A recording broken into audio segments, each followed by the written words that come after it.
Welcome viewer, this video tutorial describes, Task Manager shows 0% network usage, fix it fast.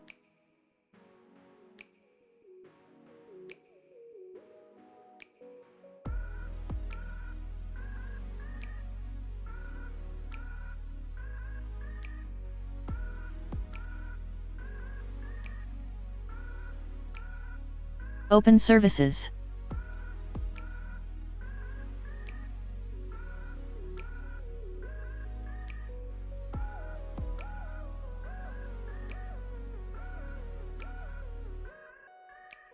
Change diagnostic service policy settings.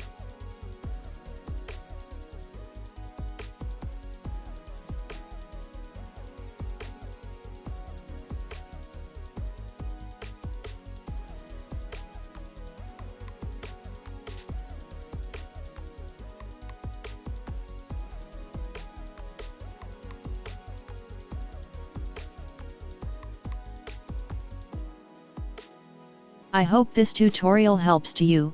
Please like, share and don't forget to subscribe our channel. Thank you very much. See you next video.